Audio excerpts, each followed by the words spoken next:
Bonjour à tous, merci de nous avoir rejoints pour cette conférence qui sera, je l'espère, passionnante. Donc, cette conférence sera autour du thème robotique mobile, quelle solution choisir. Alors, je serai heureuse de guider les conversations aujourd'hui et de participer également. Donc, je m'appelle Manel Siassi, je suis en charge du développement commercial chez Scalog. Donc, Scalog, c'est une société française qui est spécialisée dans la robotique et l'automatisation des entrepôts, notamment avec sa solution d'étagère mobile Goods to Person. Donc aujourd'hui, ce qu'on va faire ensemble, donc on va commencer par un état de l'art du marché de la robotique mobile avec nos experts et leur point de vue, donc Jean-David Attal et Yannick Navel qui se présenteront un peu plus en détail plus tard.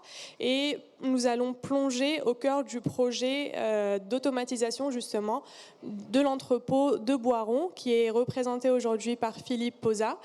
Et Philippe nous dira tout, ou presque, de l'automatisation, en commençant par la réflexion, au résultat, en passant par l'implémentation de la solution. Donc sans plus tarder, je laisse la parole à nos experts. Pour commencer, Jean-David, Yannick, si vous deviez décrire l'état de l'art du marché justement aujourd'hui, qu'est-ce que vous en diriez ?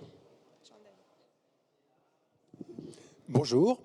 Alors, je me présente, Jean-David Attal. Pour faire simple, aujourd'hui, dans le centre de la France, vous avez un zoo. Et avant chaque match de rugby de la Coupe du Monde, vous avez une girafe, on lui donne 2 tas d'avoine. Et elle fait un pronostic en fonction du tas d'avoine qu'elle commence à manger. Et moi, je vais faire un peu la même chose avec des technologies. Je m'appelle Jean-David Attal. J'ai travaillé une trentaine d'années comme fournisseur de systèmes logistiques, à peu près 130 projets réalisés. Et aujourd'hui, je suis consultant. Donc, j'aide les gens à réfléchir, à mettre en œuvre. Et je fais partie d'une communauté d'entreprises, d'experts, d'écoles qui s'appelle France Supply Chain, où les gens s'entraident, développent ensemble des savoir-faire et communiquent sur ce qui va être l'avenir de leur métier. Donc, qu'est-ce qui va se passer dans l'avenir ? Comme j'ai un peu d'expérience, je peux montrer, suivre ce qui s'est passé depuis une trentaine d'années dans nos entrepôts. Et vous allez un peu voir, ça part dans tous les sens. Mais quand on regarde l'évolution, on arrive quand même à trouver des tendances lourdes. Et si ces tendances rejoignent les attentes des exploitants des entrepôts, alors on sait qu'on va probablement avoir une évolution dans cette direction.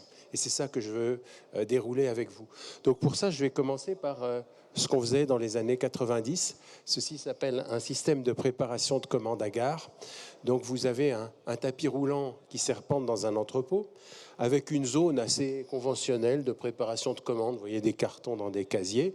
Les colis s'arrêtent là où il y a quelque chose à préparer. Et puis, les opérateurs déposent les produits dans les colis et à la fin, ils se ferment, les colis sont fermés et triés selon les transporteurs. Donc, pour développer ce genre de système, on analyse les données d'une société. On dit, voilà, vous faites une crème hydratante, vous en vendez 200 par jour. Et donc, l'avenir, on va le faire à partir des 200 par jour. On va rajouter X% par an. Et donc, on va décider si on met plutôt le produit près de l'opérateur ou loin, en petite ou en grande quantité. Et donc, vous avez quelque chose qui est assez déterministe. Parce que dans les années 90, on avait des plans à 5 ans, à 10 ans, avec des croissances régulières. Tout le monde sait que toutes les entreprises font des croissances régulières qui sont les mêmes tous les ans. Donc, on n'avait pas trop de risques quand on démarrait son truc. Voilà, on se disait de temps en temps, je vais remplacer un produit par un autre. Mais en fait, la solution était assez dérivée d'une photographie à un instant donné, qui était le début du projet. Et en même temps, si je reviens en arrière, investissement modéré, un assez bon temps de retour, une bonne rationalisation de l'entrepôt, une meilleure productivité, ça prend pas mal de place. Autant ou un peu plus même que dans les entrepôts complètement manuels. mais bon, on retrouvait son argent au bout de 2-3 ans parce qu'on avait moins d'opérateurs. Dans le même temps, dans d'autres pays, je pense particulièrement à l'Allemagne, aux Pays-Bas, vous aviez les mêmes systèmes, mais en plus le stockage était automatisé. Et donc, au lieu de stocker les produits sur 2 mètres, on les stockait sur 20 mètres. Et ça coûte beaucoup plus cher en technologie. Par contre, on réduit la taille des entrepôts. Et donc, ce qu'on dépense dans la technologie, c'est en moins dans l'investissement de l'entrepôt. Ça fait des entrepôts qui sont plus petits. Et puis, comme le stockage est automatisé, on n'a pas trop besoin de savoir où on a mis le produit parce qu'on va toujours être capable d'aller le chercher. Ça ne coûtera pas de temps à l'opérateur. Voilà. Donc, on peut dire un peu plus flexible. Par contre, quand on est parti avec une solution comme ça, on est parti pour 10 ou 20 ans. Donc, il ne faut quand même pas trop s'être trompé sur ces analyses de départ. Et puis, début des années 2000, on voit arriver quelque chose qui s'appelle les shuttles. Alors en gros, c'est la même chose que le précédent, sauf qu'en plus, c'est beaucoup plus rapide. Vous avez plein de petits véhicules qui vont dans tous les sens. Et donc, on s'est dit, mais c'est fantastique parce qu'on démarre le e-business, la production, la préparation au consommateur. Et donc, au lieu d'envoyer mes 12 crèmes hydratantes à la parfumerie Tartampion, on va envoyer 4 x 3 ou 6 x 2 à des consommateurs directement. Et donc, on va avoir une technologie beaucoup plus puissante et rapide. C'est peut-être un tout petit peu plus évolutif parce qu'on ne met pas toutes les navettes d'un seul coup, mais en gros, c'est quand même très monolithique quand même. Et puis, en même temps, il se développe exactement le contraire, c'est-à-dire le premier système de robotique mobile pris par l'un des GAFAM comme sa technologie principale, où on dit, bah, écoutez, voilà, je vais mettre tous mes produits sur des étagères, et chaque fois qu'ils seront commandés, j'irai chercher toute l'étagère et je l'amènerai au préparateur. Dites-moi peut-être que ça prend de la place, dites-moi peut-être que je déplace beaucoup de poids, mais en réalité, le grand avantage, c'est que je peux rajouter une de ces machines ou l'enlever à n'importe quel moment. La société disait aussi, bah, je vais les louer, donc vous n'avez pas besoin d'investir. Voilà, et ça a fait le bonheur d'Amazon et ça continue. Hein. Bon, donc, vous voyez, quelque chose qui est assez antinomique. Et pendant ce temps-là, il se développe diverses sortes de stockage automatisé. Et là aussi, vous voyez arriver des flottes de petits véhicules qui se déplacent horizontalement sur le toit, qui se déplacent en diagonale, de haut en bas, de droite à gauche. Et cette idée aussi de dire, bon, bah écoutez, même si vous vous êtes un peu trompé, vous pourrez toujours ajuster parce que le nombre de véhicules, il est à peu près libre. Vous pourrez faire beaucoup de choses, donc vous n'avez pas besoin d'avoir une vision trop exacte au tout début de votre projet et vous vous ajusterez dans le temps. Et aujourd'hui, on a une explosion de l'offre de robotique mobile. Et donc, plein de petits robots qui se déplacent au sol. Donc, quelques sociétés dans chaque pays. Vous allez entendre parler d'une société française tout à l'heure. Mais bon, voilà, de nouveaux acteurs à peu près tous les mois. Et une première approche de sociétés qui vous disent, attendez, vous n'avez même pas besoin de l'acheter. Je l'achète pour vous. Et je vous enverrai une facture chaque fois que vous ferez une ligne de commande ou tous les mois en fonction de votre activité. Et donc là, vous arrivez à une déconnexion très très forte entre la solution et votre modèle de société d'aujourd'hui. On peut y aller par petites étapes et donc le risque est limité. Et vous, pendant ce temps-là, qu'est-ce qui s'est passé? Il s'est passé que, je vous disais qu'il y a 30 ans, tout le monde savait très très bien ce qui se passe dans 1 an, dans 5 ans, dans 10 ans. Aujourd'hui, on est devenu un peu plus modeste. Parce que les gens qui avaient prévu il y a 5 ans qu'il y aurait les gilets jaunes, puis le Covid, le confinement, le déconfinement, le reconfinement, la guerre, l'inflation, les grèves, etc., il n'y en avait pas beaucoup.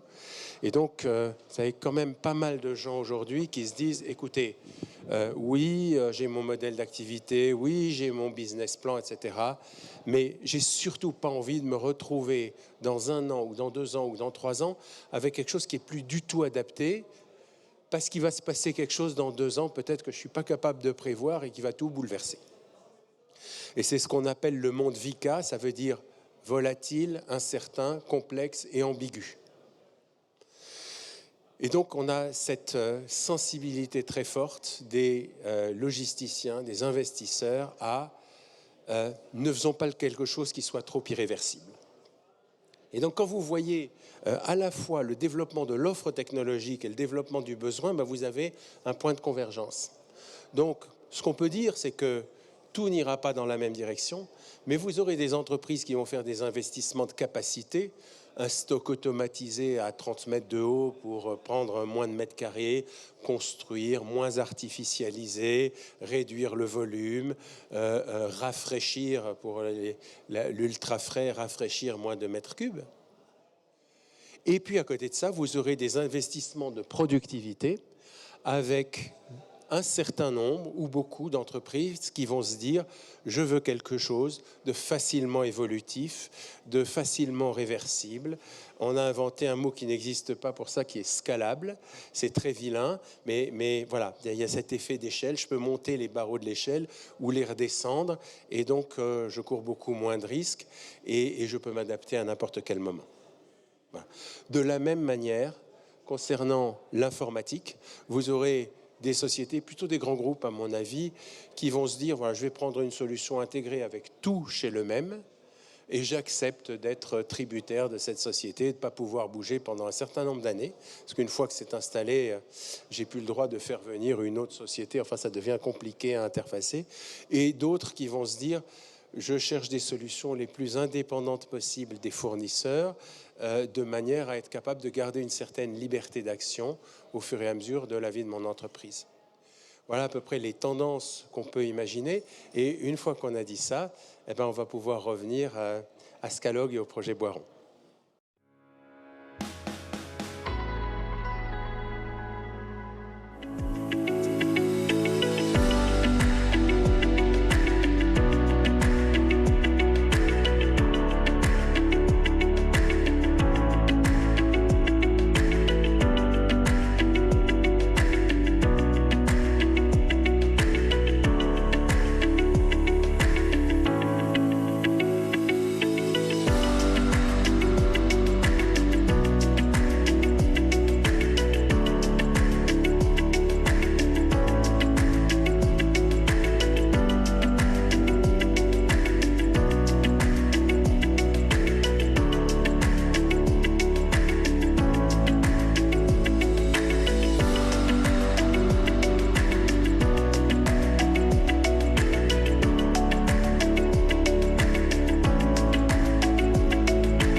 Donc, je suis Yannick Navel, je suis directeur dans la practice supply chain chez Wavestone. Donc, Wavestone, c'est un cabinet de conseil indépendant et français de plus de 4000 collaborateurs et plus de 500 millions d'euros de chiffre d'affaires. On est donc très implanté évidemment en France, à Paris, aussi avec des bureaux à Lyon, à Nantes et à Marseille, des bureaux également aux États-Unis, en Angleterre, dans le Benelux, en Suisse. En Asie, on a donc des antennes à Hong Kong, à Singapour.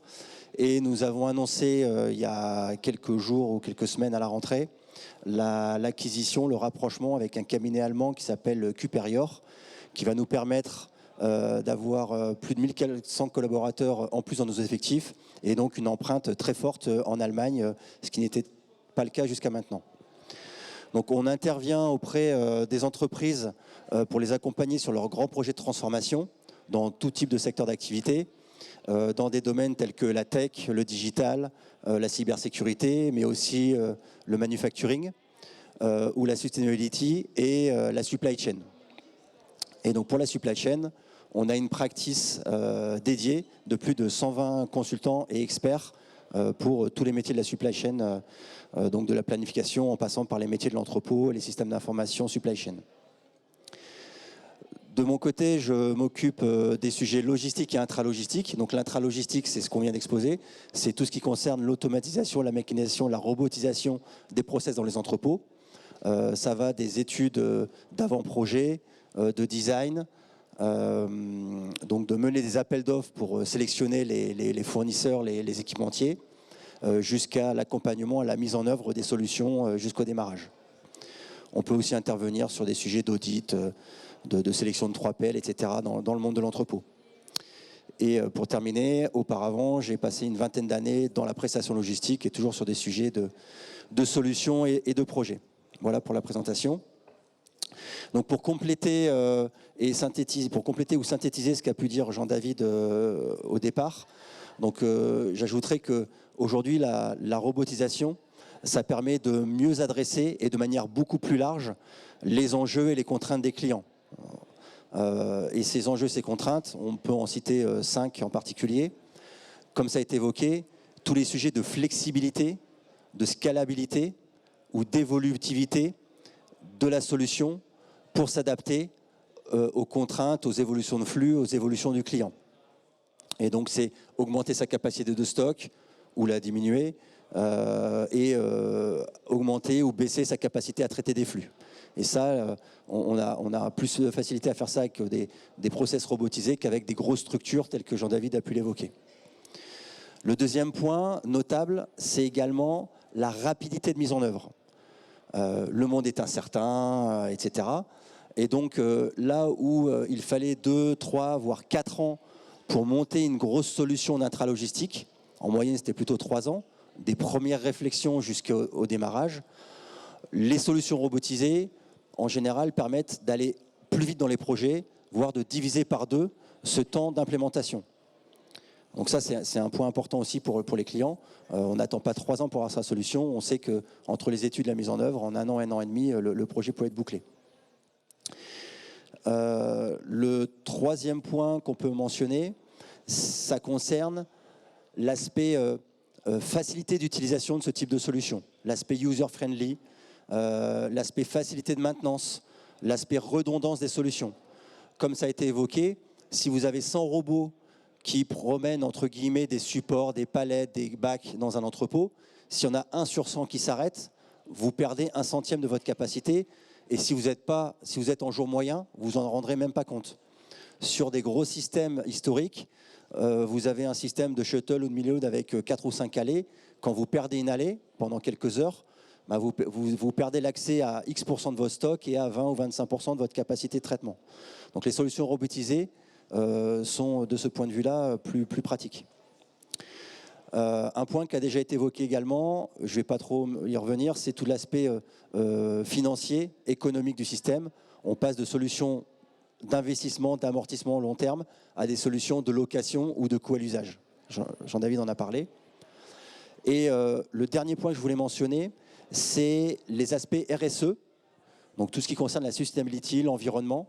Et là, il y a plusieurs points qui sont adressés au niveau RSE. C'est l'ergonomie et les conditions de travail, la pénibilité, qu'on avait déjà dans les systèmes automatisés, mais qu'on a encore mieux avec des systèmes robotisés de manière générale. Les aspects liés donc à l'occupation des surfaces, à l'économie d'énergie. En général, les robots consomment, les études montrent que ça consomme moins d'énergie que les gros systèmes historiques. Voilà, donc ça, c'est tous les sujets RSE qui sont aussi bien adressés par la robotisation. Enfin, j'ajouterais aussi qu'en termes de process, il y a différents types de process dans les entrepôts. Il faut bouger des supports, des palettes, des colis. Il faut les stocker. Il faut charger, décharger des camions, etc. Et donc aujourd'hui, la robotisation a permis d'élargir aussi par rapport à la mécanisation traditionnelle. Ça a permis d'élargir le champ des possibles en termes d'automatisation des process. Et donc aujourd'hui, on déplace des charges automatiquement avec des AMR. Les robots Scaloc déplacent des étagères avec des AGV. Donc là où on avait jusqu'à maintenant des opérateurs sur des chariots électriques, ces chariots-là peuvent être complètement automatisés. Tous les processus de stockage et de préparation de commandes en gouttes sous personne. Les sujets de tri qui peuvent être adressés dans la logistique et dans le transport. Trier des colis, jusqu'à maintenant on avait des trieurs boulonnés dans le sol et qui devaient tourner 20 ans pour être amortis. Aujourd'hui on a des solutions de tri robotisées qui sont flexibles, pertinentes, rapides, économiques. Voilà pour l'aspect process en entrepôt. Et le dernier point, ça concerne quelques mots plutôt sur le marché. Donc on l'a dit, les solutions robotisées, elles ont démarré il y a une bonne dizaine d'années. Depuis 5-6 ans, on a vraiment une croissance exponentielle, à la fois en termes de propositions de solutions, mais également en termes de fournisseurs. Il y a plein de startups qui se sont créées dans ce domaine-là. Certaines vivent des super belles histoires. Scalog en est un exemple, mais il y en a d'autres. Et des belles histoires françaises également. Certaines de ces startups ont déjà été reprises par des acteurs historiques et d'autres mènent leur chemin. Il y a des projets et des solutions telles que les étagères mobiles qui sont déjà matures, d'autres qui sont encore en cours d'industrialisation. Et tout ça, ça fait que l'éventail des solutions s'est élargi et ça permet aujourd'hui aux clients, aux utilisateurs, de trouver des solutions qui sont de plus en plus adaptées à leur business, à leur projection, long terme, court terme, voilà, tout ce qui a été dit précédemment. Donc voilà en synthèse ce que je pouvais ajouter sur le marché et le contexte de la robotisation dans les entrepôts. Merci, merci Yannick.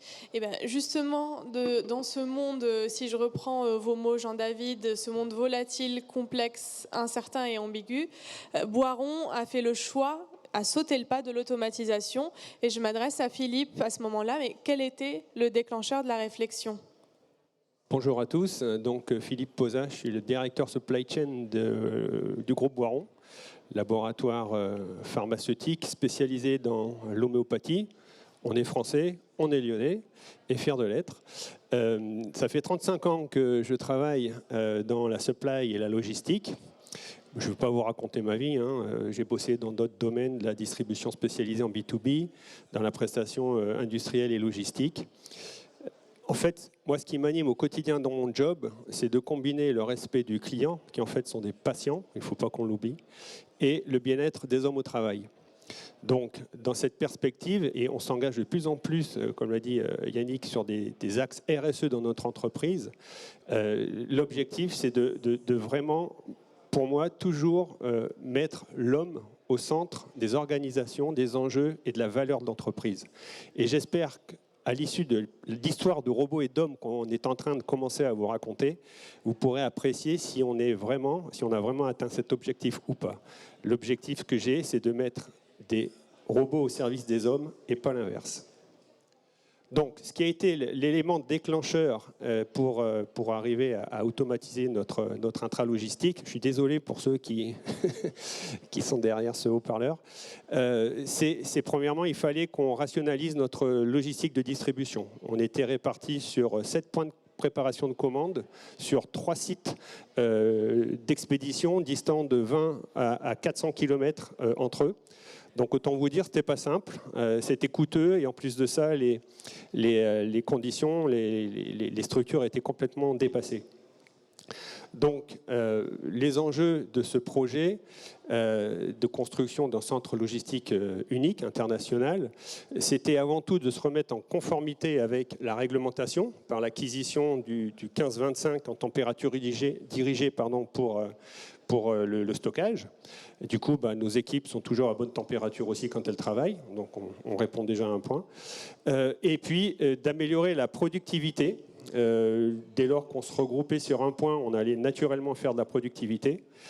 Également d'améliorer les conditions de travail, de miser sur la flexibilité des organisations et de rendre le travail beaucoup plus rapidement accessible à n'importe quelle personne qui n'était jamais venue dans un entrepôt ou préparer une commande. Donc voilà, c'est la combinaison de ces objectifs dans laquelle on a trouvé réponse avec l'automatisation. En final, si on prend un peu de recul, l'objectif de ce projet, c'était de donner des boutons supplémentaires sur le tableau de bord de notre direction pour qu'elle puisse activer l'un ou l'autre quand ce serait le moment et que nous puissions, grâce à cet outil logistique de distribution, adresser de nouvelles voies pour l'entreprise. Merci Philippe. Et de ce que vous dites, vous n'avez pas sauté le pas tout seul. Vous avez fait appel au cabinet de conseil Wavestone. Pourquoi avez-vous fait appel à ce cabinet et à quel moment vous avez décidé de le faire ? Alors, la décision, elle a été prise très rapidement. Moi, je suis directeur supply chain. pour mon entreprise, je suis le spécialiste de la question. Sauf que, franchement, à l'époque, quand on avait ce tournant important à prendre pour l'entreprise, j'en menais pas large. Pourquoi j'en menais pas large? Parce que je sais ce qui se passe dans mon environnement professionnel, les solutions qui apparaissent, les tendances, mais déterminer qui on était vraiment en termes de logistique, de structuration de nos commandes, ça, le grand spécialiste que je suis n'en était pas capable. Comment, une fois qu'on a identifié ça, se positionner dans le cadran de toutes les solutions qui existent pour répondre à qui on est, ça, j'en étais pas capable. Donc, quand on est spécialiste comme moi et qu'on a besoin de se faire aider, on va chercher des spécialistes. Ces spécialistes, on les a rencontrés. Au bout de quelques échanges et de rencontres, on a sélectionné Wavestone. Et Wavestone est venu pour nous aider, premièrement, à rédiger le cahier des charges du WMS. Donc, le WMS, c'est l'outil informatique qui pilote les entrepôts. Pour aussi nous amener à réfléchir et à trouver les solutions, notamment au niveau de la préparation de commandes détail, qui fait l'objet effectivement de l'automatisation par les robots, et de nous aider à imaginer les nouveaux process dans le but d'atteindre les objectifs que j'ai évoqués tout à l'heure. Donc, sur ce plan, on n'a pas été déçus parce que Wavestone a vraiment su nous écouter, nous accompagner. Et aujourd'hui, voilà, c'est une vraie satisfaction d'avoir fait ce choix. Je me retourne vers Yannick, justement, qui représente Wavestone aujourd'hui. Quelle a été votre approche conseil quand vous avez été contacté par Philippe ? Donc, quand on a été contacté par Philippe, effectivement, on nous a demandé de travailler sur différents axes. On a travaillé globalement sur le dimensionnement de l'entrepôt. Et par exemple, là où au départ, ils avaient imaginé chez Boiron de construire 4 cellules d'entrepôt, l'étude de détail a permis de démontrer que 3 suffisaient. Et donc, dès le départ du projet, on a pu montrer qu'on pouvait faire des économies par rapport à ce qui avait pu être imaginé au départ. On a également travaillé évidemment sur les processus logistiques et en particulier la préparation des commandes qui peut se faire au niveau des palettes, des colis ou du détail, des petites pièces, des petits produits. Et comme l'a dit Philippe, on a été également sollicité sur le WMS, donc au départ pour cadrer le besoin et puis pour réaliser l'appel d'offres qui a permis de choisir la solution. Donc le contexte, comme ça a été dit, c'était de regrouper plusieurs activités sur un seul site.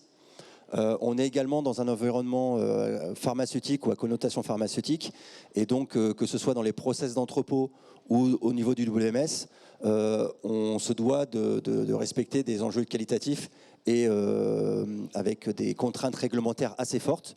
Et donc c'est des sujets, des contraintes qui ont dû être pris en compte au niveau des études et des systèmes d'information et des process, etc. Comme l'a dit Philippe, il y avait une vraie volonté de faire évoluer les process et de les moderniser et donc de travailler sur les sujets de pénibilité et d'ergonomie des postes de travail. Donc ça, c'était un sujet important dans le design et dans le choix des process. Donc en termes de solutions potentielles, donc c'était il y a quelques années quand même.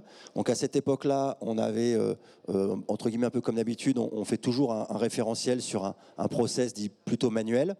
On avait également regardé, ce qui se faisait encore pas mal à l'époque, un système basé sur ce qu'on appelle des gares de préparation de commandes, basé sur un système de convoyeur et avec une partie manuelle pour les produits qui sortent beaucoup moins, ce qu'on appelle les faibles rotations. On a également regardé, avec ce système de gare pour les fortes rotations, de les associer à une autre solution mécanisée, automatisée de stockeurs verticaux, d'armoires rotatives. On a regardé les systèmes de goods to person, donc des systèmes où les opérateurs sont postés et les produits arrivent vers les opérateurs qui n'ont qu'à prélever dans un support pour déposer dans un contenant d'expédition. Et sur ces process-là, nous avions dimensionné, chiffré des systèmes type shuttle, et également un système qui était assez nouveau sur le marché à l'époque, qui était le système d'étagère mobile. In fine, après les études, l'argumentation sur les différents process, ce qui est bien et pas bien dans les différents process, les BKs, les ROI, etc., le principe d'une solution type étagère mobile a été retenu par Boiron, donc Philippe en reparlera après, et à l'issue de ce choix d'un principe technologique, donc d'une solution à base de robots, d'AMR, On a également accompagné Boiron sur l'appel d'offres pour sélectionner le fournisseur. À cette époque-là, il y avait 2 fournisseurs potentiels en France et c'est Scalog qui a été choisi et Philippe reviendra également sur les raisons de ce choix juste après. Et justement, merci Annick. Philippe, si vous deviez compléter avec les raisons du choix de la solution Scalog en particulier. En fait, en synthèse, c'est l'ergonomie des postes de travail, la flexibilité dont on parlait jusque-là, et puis un ROI de 4 ans qui aujourd'hui est largement tenu. Donc, si on se replace en 2016-2017, en fait, et qu'on parle des solutions goods to person, il y a 2 possibilités, les robots qui transportent des étagères et les robots qui transportent des bacs. Les robots qui transportent des bacs, et parmi tout ça, forcément, beaucoup plus d'intentions, de projets que de vraies réalisations à visiter pour appréhender et se rassurer, et échanger aussi avec les utilisateurs. Donc, on a assez vite écarté les robots qui transportent des bacs parce qu'il y avait un gap trop important au vu des enjeux et des risques qu'on pouvait prendre. Et donc, on s'est retourné vers les robots qui transportent des étagères. Et là, deux candidats en lice, Scalog, donc société start-up française, 2016, vous aviez peut-être 2-3 ans d'existence, un truc comme ça, quelques installations en France, et le Pascalog, le concurrent, qui était lui un peu l'inverse, aucune installation en France, groupe international, gros groupe robotique derrière tout ça. Et donc, lors des premières visites, on a été séduit par le Pascalog. Pourquoi ? Parce que visuellement, on avait un feeling, ça paraissait plus solide, plus sérieux, plus tout ce qu'on veut.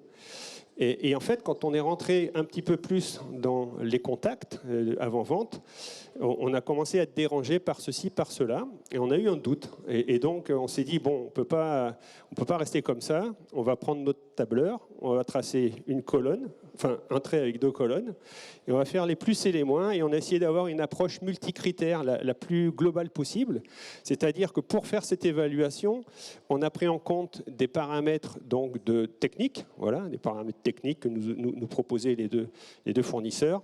On a pris en compte des paramètres projet, comment se déroulerait le projet, avec qui, comment. On a pris en compte la solidité financière de l'entreprise, sa pérennité. On a discuté avec les dirigeants pour avoir leur vision des choses, leurs intentions, leur développement, leur stratégie. Voilà, on a essayé d'être le plus complet possible, le SAV également. Et une fois qu'on a, avec des coefficients de pondération, au niveau de l'équipe cœur de 6-7 personnes, cœur projet, on a fait cette évaluation. On a tiré le trait horizontal, on a fait les additions, et là, Scalog est sorti en tête largement. Donc, bon, surprise, mais il n'y avait plus à discuter, donc on s'est tourné vers Scalog. Et franchement, on ne l'a pas regretté parce qu'on a rencontré des gens qui, dans un état d'esprit start-up, ont beaucoup appris à notre contact industriel, vision, solidité, fiabilité, tout ce qu'on veut, résultat. Et nous aussi, on a beaucoup appris à leur contact. Et donc, du coup, on a vraiment co-construit cette solution ensemble, en s'enrichissant mutuellement, avec des gens très ouverts. Et j'allais dire aussi ouverts que ce qu'on peut rencontrer dans la solution. Je ne sais pas si vous la connaissez, mais en fait, on a une cage grillagée dans laquelle évoluent des robots avec des étagères. Ça, c'est le No Man's Land. Et d'un point de vue informatique, c'est pareil. Pour nous, c'est la boîte noire. Donc, ça marche. Tant que ça marche, on ne cherche pas à comprendre. Si ça ne va pas, on appelle Scalog. Par contre, de l'autre côté, là où c'est intéressant, là, on a la main pour combiner productivité, qualité et conditions de travail. Au niveau du poste de travail de l'opérateur, là, tout est ouvert. Tout est possible et on peut vraiment faire le sur-mesure dont on a besoin. Donc, vous le verrez après, un petit peu après, au niveau des résultats, comment on a traduit ça. Donc voilà, une fois qu'on a dit ça, on a là aussi, au même titre que Wavestone, très rapidement compris qu'on n'avait pas à regretter notre choix. Bon, et alors, pour Scalog, projet normal, projet compliqué, il y a des contraintes ? Alors, justement, pour Scalog, comment on a appréhendé ce projet. Donc, une fois qu'on a identifié avec Wavestone et Boiron leurs enjeux, on a tout de suite essayé d'y répondre. Donc, je vais citer 3 enjeux et les réponses de Scalog. Dans un premier temps, c'était une question vraiment de process. Là, on était sur du picking au détail. Donc, Boiron fait de la préparation de commandes de médicaments à direction des officines. Une officine n'a pas de minimum de commandes commande obligatoire, donc elle peut vouloir commander 102 unités d'une même référence. Et dans ce cas-là, le logiciel Scalog va vraiment intégrer cette donnée et va pouvoir indiquer correctement à l'opérateur comment prélever 2 boîtes de 50 unités plus 2 unités. Et donc ça, c'était vraiment quelque chose d'intéressant pour Boiron. On allait atteindre une productivité supérieure à la productivité manuelle et elle était vraiment à notre portée. Dans un second temps, peut-être parler de l'enjeu plutôt traçabilité. Donc par la nature du secteur de Boiron, ils doivent répondre à des contraintes assez strictes de traçabilité. Et encore une fois, le logiciel Scalog va savoir intégrer l'identifiant du produit ainsi que son numéro de lot et sa date de péremption et parfaitement l'intégrer, que ce soit dans le picking ou dans la remise de stock. Donc ça, c'était un deuxième enjeu pour lequel Scalog a su répondre. Et un troisième point qui me permettra de rebondir sur l'implémentation derrière, c'est le besoin de Boiron d'évolutivité. On a aussi appréhendé ce besoin-là, donc on a proposé à Boiron de commencer assez petit avec une zone réduite. C'est quoi une zone réduite? C'est un prototype? Ça marche comment? Faut payer? Enfin... Alors oui, ce qu'il faut savoir, c'est que la société Boiron est une société établie qui existe depuis plus de 50 ans. Leurs opérateurs sont expérimentés, ils connaissent très bien l'activité. Et le but pour nous, c'était d'allier ce savoir-faire à la technologie qu'on était sur le point d'apporter. Donc bien qu'on savait déjà où on allait, quelle était la taille à terme de la solution dont aurait besoin Boiron pour gérer son activité, on a tout de suite proposé ce qu'on appelle chez Scalog un starter kit. Donc commencer avec une zone d'une 40aine d'étagères, quelques robots, une station de travail dans laquelle on va utiliser un certain temps. Et pour que Boiron en tire vraiment tout le bénéfice, on a mené 2 actions principales sur cette zone réduite. Donc la première, on a été aidé de Wavestone et on a fait appel à la réalité virtuelle. Donc je ne sais pas si on le voit ici, le rucher de préparation de commandes.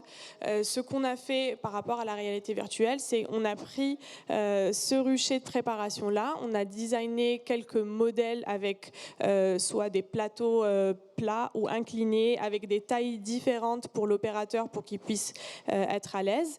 Il a mis son casque VR et à ce moment-là, on a déduit quelle était la conception idéale pour une meilleure ergonomie. Donc ça, c'est une première action qu'on avait faite sur le starter kit. Deuxième action, c'était de répondre à la question Boiron, s'il y a un dysfonctionnement dans la zone, comment je fais pour faire mon picking quand même, pour accéder à la zone. Donc, pour rassurer Boiron sur ce point-là, avec le starter kit, on a mis des étagères qui n'étaient non plus collées les unes aux autres comme dans une solution Scalog classique. On a laissé assez d'espace pour que l'opérateur puisse accéder à la zone si jamais il y a une panne.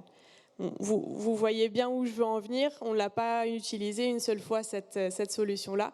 Donc, on a comblé les espaces et on a déménagé la solution. Et je pense que Philippe parlera du déménagement par la suite. Donc en fait, si vous êtes amené à travailler avec Scalog, ne vous privez pas du starter kit. Ça coûte quelques milliers d'euros, mais franchement, en termes de conduite du changement, c'est un outil formidable. Pourquoi ? Moi, je m'étais donné comme objectif que chaque salarié, on a fait appel qu'à des volontaires pour ce centre de distribution, sache déjà ce qu'il ferait à l'avance avant d'y mettre ses pieds le premier jour. Donc, d'avoir un outil de simulation comme celui du Starter Kit, ça nous permet de rendre les gens plus intelligents déjà dans le travail, de les exercer à ce qui les attend demain et d'affiner la solution. Quand je parle de la solution, c'est aussi le rucher, mais aussi les interfaces écran qu'on a au niveau du dialogue entre l'opérateur et la machine. Donc ça, c'était vraiment quelque chose qu'on n'avait pas imaginé, possible, mais qu'on a tout de suite saisi comme occasion. Et vous savez, quand on démarre une installation, là on a un centre logistique de 18 m², un nouveau WMS, des robots qu'on ne connaissait pas, une nouvelle équipe, etc., plus tous les imprévus qu'on connaît à chaque démarrage, on peut se féliciter quand même de la façon dont ça s'est passé. Donc, nous, on a démarré en fait au moment du Covid. Voilà. Donc, je ne vais pas vous rappeler ces joyeux événements des laissez-passer, des 500 morts jour, de la peur que ça crée auprès des équipes qui venaient plus, qui revenaient plus. Bref, ça n'a pas été quelque chose de simple. Donc, on va, en termes d'acquisition, de maîtrise du travail, on va laisser ça de côté.